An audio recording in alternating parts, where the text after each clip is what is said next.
Washington, Reuters. The U.S. Supreme Court on Tuesday curbed the ability of immigrants held in long-term detention during deportation proceedings to argue for their release in a ruling in sync with President Donald Trump. A trademark's get tough approach toward immigration.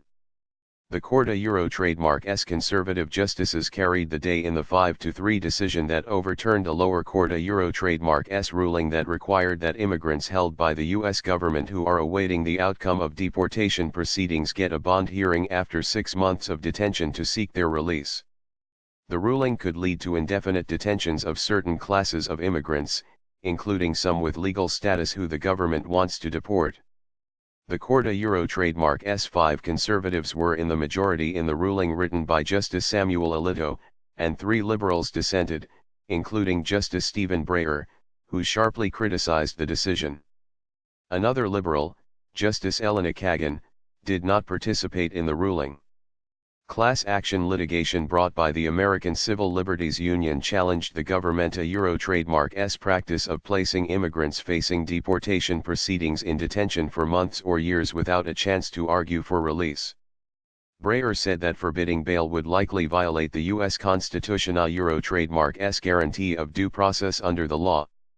Breyer said he doubted the U.S. Congress, in crafting the immigration provisions at issue in the case, would have wanted to put thousands of people at risk of lengthy confinement in the United States without any hope of bail.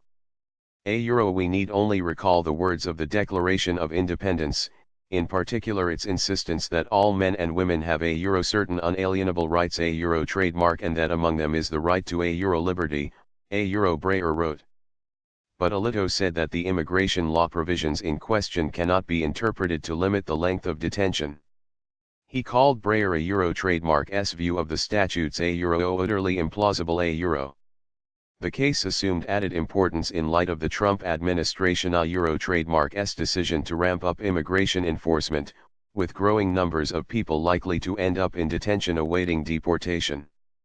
The court threw out a 2015 decision by the San Francisco-based 9th U.S. Circuit Court of Appeals that the government must provide bond hearings to gauge danger and flight risk when detention exceeds 6 months, and every 6 months after that. Former President Barack Obama trademark's Justice Department had challenged that ruling and the Trump administration took up the appeal. The justices sent the case back to the Ninth Circuit to consider the question of whether the Constitution requires bond hearings for detained immigrants. Record-breaking level saw trademark. The ACLU said it looks forward to arguing the constitutional questions in lower courts. Trump administration is trying to expand immigration detention to record-breaking levels as part of its crackdown on immigrant communities, ACLU attorney Ahilan Arulanantham said.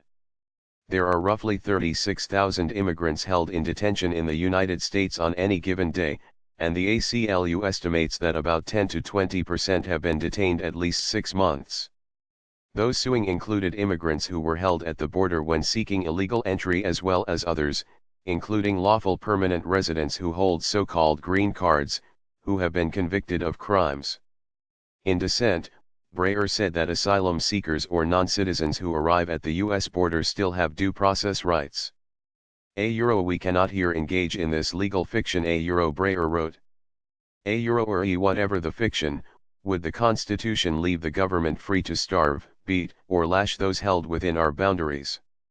If not, then, whatever the fiction, how can the Constitution authorize the government to imprison arbitrarily those who, whatever we might pretend, are in reality right here in the United States?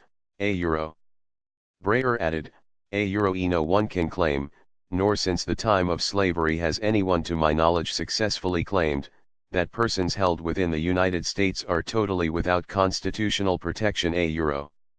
The lead plaintiff was Alejandro Rodriguez, a legal immigrant from Mexico living in California who was brought to the United States as a baby. He was working as a dental assistant when he was detained for 3 years without a hearing after being placed in deportation proceedings based on 2 nonviolent convictions, joyriding and misdemeanor drug possession. Although Rodriguez was released eventually, the case brought on his behalf continued.